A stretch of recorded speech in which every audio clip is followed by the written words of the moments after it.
because I think I'm smarter or because I think I'm cool. My brain just retains a lot of things. And I started taking like the SAT prep courses when I was like in 8th grade, only because my parents need childcare. So, and I like words. So if I use big words, it's not trying to exclude people. I apologize, but you can find all of them on the Dysfunction Junction Dictionary. But I've been integrating all these different practices to try to get my body to feel better. And I never knew I was in pain. I literally grew up with a 39-year stomach ache, which I only recognized by the absence of a stomach ache. And when I started to reframe what was going on in my body and try to reconnect with myself, I started being able to manage my somatic responses better. And my migraines have been doing great. I haven't had to get Botox in my jaw, which I was getting every 2 months because my body metabolizes it quickly.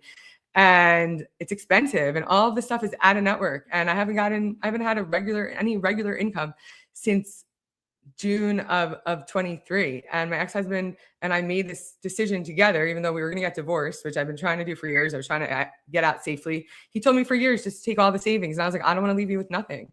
Like, why would I want to do that to you? I thought that like, I wanted to do what was right for him.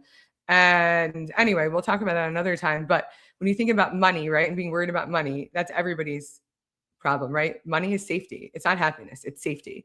And when you think about safety, our bodies are just trying to protect ourselves. So those trauma responses are really just a form of self-protection. And unless you have the ability to recognize it, right? Recognize it, be aware of it without judgment, and just like take it as a data point and then use it, in an informed decision way and make decisioning around your life around that, kind of like data, right? And ad tech and all types of technology or any other type of data point solution that you would think of. That's what happens. And my father grew up in poverty. So in his genes, right, we're worried about money. He had minimally 2 jobs at once. Like I never saw him.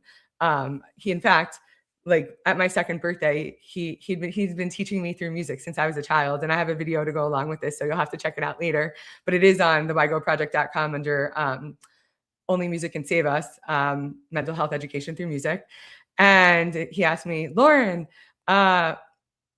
who sings I Just Called to Say I Love You? And I was like, Stevie Wonder. And I have a whole thing about like how I was hypervigilant and they thought I was brilliant and I was, but like also I was in a hypervigilant state. And the reason I knew that also is because he would call me from his 2nd job and I would be going to bed. So he would tell me that, and the song was really popular in 1985 and it stuck. And the thing about safety and money is that stuff lives in your genes. So like, my body has been really like feeling so stressed out over what's going on in my life, despite all the things I'm trying to do. Like there's a lot of crazy things. Like the president of the country is trying to take away the health insurance. Like my shitty health insurance, it's already crappy. And it's just insane. So I've been having close to somatic responses, which is those hats sometimes feel tight on my head when I have these migraine-y type of endeavors. So that's why I'm wearing my headband today. And one of the things I want to talk about, the reason that men and society are in crisis is because no one is speaking their truth, right? People are living in shame. So that's one of the reasons that this is also, I'm wearing blue and you see a bunch of blue, 50 shades of blue for the throat chakra, speaking your truth, not living in shame. Because when you don't speak your truth, you end up getting really sick and it kills you. And I'm not trying to shame anybody. I'm trying to educate. And I also need to save myself. And I have a crazy story. Like my ex-in-laws, they're criminals and this is not good. And my ex-husband is literally frozen. This is what freeze looks like in real life. This is what a somatic response looks like in real life, right? These aren't abstract ideas. This is something everybody deals with. I mean, I haven't met one person that's been married that has never had a thought about finances. Even if you have the most amount of money, they want to keep more of it. You want to get more of it, right? That's what we want as a society. It's safety. And when you think about navigating life in a safe fashion and something that doesn't disrupt your body, that's really what healing is. That's what flow is. It's going from a dysregulated state to a regulated state and being able to traverse those different types of nervous system states in a more effective manner. So those are the things that I want to practice. So when I have these types, what I want to practice, that I do practice, that I want to share with you as practices. So when I do have these types of somatic responses, like my jaw has been cracking over the last few weeks. Like my tooth, I have ceramic caps that I got put on in 2021 I had bonding that deteriorated that I had since my braces got taken off when I was like in 7th grade. And I always knew that I was going to have to replace them myself. My parents couldn't afford to do it. And when I finally did it, nobody realized how badly that I grinded. And sometimes I have a tooth that pops out, and I had that happen after multiple yoga classes this week. Like yoga is not going to save your life, but it will help you at least experience what a more regulated state could look like, right? Because how can we change what we don't how can we change ourselves for what we don't understand? How can we get to a baseline of safety if we don't even know what that feels like? So I've learned this all firsthand, and that's why I'm sharing this with all of you, because nervous system regulation, embodiment, neuroplasticity, all of these things, they're not just buzzwords. They are literally what I do every single day. So I don't end up taking my own life, because children who have experienced a parent or family member lost to suicide actually end up having 3 times more of a likelihood of actually taking their own lives, and or 5 times more more likelihood of actually having an attempt. And when you let people go from jobs because of corporate greed, and then gaslight everyone without a shared reality, and say, oh, you have too many short stints, or you make too much money, or and it's or why didn't your team succeed, or all of these things that I've been told over the years. And then my family's stealing from me, or my ex-husband's family is stealing from me, and I lose my whole family, all these things. This affects you if you don't know how to process it. And I used to just plow through everything because that's the only thing I knew how to do. And that's the only thing most people know how to do. No one has ever been taught how to process emotions, how to release it from your body, how to actually understand and feel, how to communicate. Communication is really hard, even for me. Like I'm not saying even for me as like I'm perfect or I'm evolved. I'm saying it as somebody who I talk. I've always been expressive. I'm verbally I'm verbally gifted, right? There's a lot of words for that. People are always like, "Oh, your mouth, you'll be fine." And it's really hard for me to express desires, to express needs, to express emotions. And that's so much harder for people who literally cannot speak to anybody. And I saw that happening in my marriage. I saw that happening in my personal life. I saw that happening at work, and I saw that happening with myself and my friends. And I've lost relationships that have been for 40 years. Like my longest relationships on earth are the same reason that I had to get divorced. These people who cannot show up for themselves, who don't know how to process emotions, who get stuck in freezes, which is the opposite of what I was in, right? I was in a fight or flight. And then there's also a fawn, and there's also fight, flight, fawn,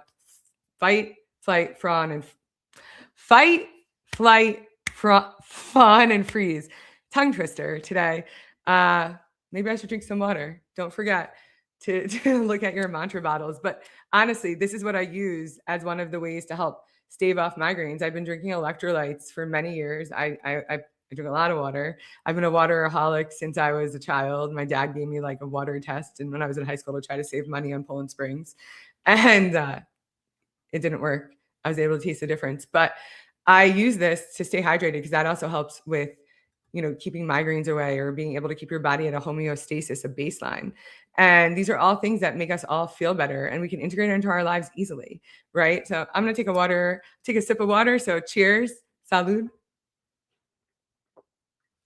People always tell me, they're like, you need to breathe. And I'm like, I know.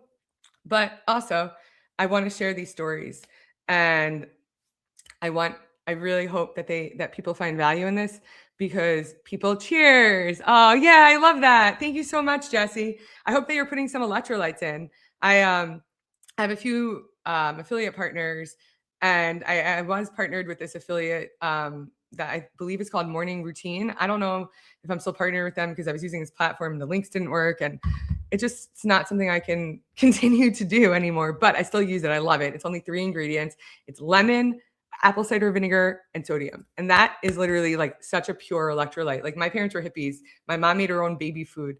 I ate so healthy. I never had the sugary cereals, like the red dye number 5 or whatever that RFK has been talking about. My dad was talking about in the 70s. That's why my parents got together, because my mom thought that was love. She thought that, if this man cared enough about her to not have red dye food number 5 in the 70s, that must be love. That's not love.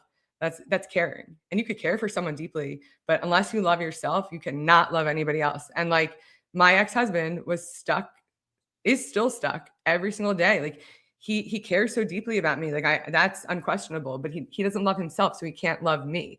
And I mistook caring for love. And like, he cares about me from like an actual, like, where are you? Are you safe? Like last night I was fighting with him about money, and I was like, this is the last time I'm going to speak to you about this, because it's literally killing me. Like it makes my teeth literally fall out of my mouth.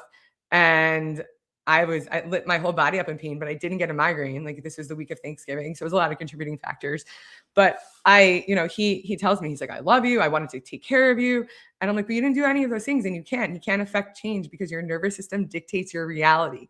So if you have the ability to biohack, right, an embodied comeback, and it doesn't have to be as something as like you lose your whole family, you lose your job 6 times, you get divorced, your ex-husband's family stealing from you, you almost die. Like it doesn't have to be something extreme like that. It could be literally in a moment of having some type of relational conversation that you didn't have the ability to voice your truth. Now you actually can start getting your body to a safe place so that you can potentially do that. It doesn't happen overnight. In fact, one of the things that's really like has been so enlightening to me over the course of this journey is like I really have been able to see where the reason I didn't have the support that I needed was because when I expressed need, I said it so politely, so diplomatically, so chill, right? I was screaming inside. But when I ask people for help, no one has ever been able to show up for me unless I pay them. That's the truth. And this past fall, I reached out to my former best friend of almost 40 years in a very vulnerable way, who was going through her own thing. I get it. But all I asked was, I was like, hey, and I almost didn't send this text. But I was trying to, I was like, you know what? I've been studying all these different how are you healing modalities. My dad did that. My dad was doing Tai Chi and ginseng shots and all these different things in like the 90s, and sitting outside with rocks on his chest in the sun, meditating. And it was terrifying, honestly. And it was embarrassing. And like he did it in front of our house instead of behind. We had a big backyard. My parents had a beautiful house. And all they wanted to do was work for us so we could have a good education. And that's what I'm doing. I'm honoring them with this education. And I'm not building legacy. I am legacy. This is their legacy. My dad planted this seed. My mom knew that I was going to do something beautiful with this. And I am. And the thing is that I've been exploring all these different things. So I was exploring Tantra at the time because I have been working on my sex and love addiction. I've been celibate for 2 years this month, which has been beautiful. And, I hope to eventually get into a healthy relationship, but I've been focusing on rebuilding my life and I don't want to have any distractions. And that's been the hardest of the addictions to break. Like I have alcohol in my house that I'm still trying to get rid of. I don't miss drinking at all. Like honestly, coffee and sex and love have been the hardest things, like having not 17 cups of coffee. Like I love coffee. And that was something like I could sit in a bar and think about the sex and love addiction. So I'm really grateful for neuroplasticity, because that's plasticity in real life. You could break those addictions, and those are the things that are holding us back. And it's so beautiful when you're able to do that. Yeah, decaf coffee, 100%. I like OD on decaf coffee. It like has been staining my teeth, which I obviously care a lot about. So I go to the dentist 4 times a year now. So I digress. But these are the things that impact our lives every day. And it could be something relational. It could be speaking your truth. Like I was trying to express to her that, hey, I was like, this is really isolating. Like I don't have a place to go every day. I don't have a family member. I don't have one person to call. I've been like, everyone has their own things going on. And I respect that. I get that. But I was like, hey, can we just like sit in a room and not speak to each other? Like that's all I wanted at the time. And she didn't write me back ever for 2 months plus. And then finally I reached out to her, and again, she didn't write back. And so I finally, said, hey, like this doesn't work for me anymore. I can't be part of this. And like, I was like, I could have literally taken my own life and you wouldn't have known that. And that was just my breaking point. And it's not because I don't love her and I don't wish the best for her, but I also can't be a party to these relationships that are hurting my body. It was really hurting my body. And, over the last few years, you become more aware of those cycles of dysfunction. Like I found myself at a trauma workshop in the fall of 24. I was getting a certification because I do have trauma certifications. I take this very seriously. I'm not trying to be a therapist. I'm not trying to be a coach, but I do these consulting projects, and I'm focusing on men now. So that's part of why I mentioned the How Are You Healing?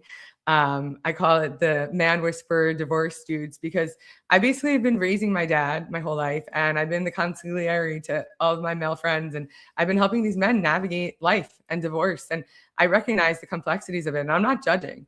But I also know what happens when these things go unchecked for all these years. And I'm not a magician, right? But if you want to make some market change in your life, hit me up for a chat, because I really do want to help, and I know how to help, and I want to help get resources for you too, but also give you practices that help you embody a safer existence. Because that's truly how we prevent people from mass shootings, killing each other, killing themselves, emotionally abusing each other, like all of these things, not living in a shared reality. Like, you can intellectualize all you want. There's a lot of people out there like ChatGPT. Anybody can write a book these days. Anybody can get on, everyone with a microphone can get on anything and say whatever they want. Like Eminem said it best. Nowadays, everybody wants to talk, but they got nothing to say, you know, like he said it a lot and a lot differently, but that's basically what I see out there. And I do have something to say. If I had my druthers, I would be working a corporate job, making good money, and opening up my pediatric complex nonprofit. You know, like that's truly what I want to do. And now I'm helping all the humans. And men are in crisis. Like I've lived with a man for 20 years who has been in crisis, and he watched me lose and gain and get sick and have all these things happen, and he didn't do one thing. And he also could have changed his life in the same way. And he, like, I've taken him to yoga classes, and he was like, wow, I didn't know that I was going to like that better than dinner. And I was like, yeah, we don't need to eat again. I'm done eating. I was like, we do not need to eat, but what you do need to do is move differently. So when I have these migraines, I drink my water and mind my business. Drinking my water and minding my business. Don't quit your disassociation daydream. I'll tell you all the stories behind the slogans another time, but you could find all of this on Merch with a Perp. And if you want to buy it, support me. I really need some help. But you know, a lot of times this happened to me last Monday, this Palo Santo dish. It was a skeleton meditating with its head, but it fell, and I really felt like it was very emblematic of how I felt last week. I took a picture of it on Monday. I was like, oh, this week is going to be special. And it was. And that's the thing. Most of us feel like that. We feel like we're in a hyper arousal state, and we don't even realize how we got there or how to get out of it because no one teaches us. So those triggers, those everyday conversations that you then become aware of through these healing modalities and processes. And like, you can't go to like an experiential event and expect to be healed. Like that's just not how. There's no healed. First of all, it's healing. It's literally like any other practice. It happens over time, and you have to do it every single day for your body to hold on to it. And you can learn and relearn and educate and empower and elevate, and you could really help yourself get through these really hard moments. And that's what I hope you get from this. So thank you all for joining me this week. Next week we will be speaking with, I'm not going to butcher her name, but she has spent her career in HR, and we're going to be turning the tables upside down. But thank you so much for coming today, and I look forward to spending the next episode with you. So just chill to the next episode. Bye.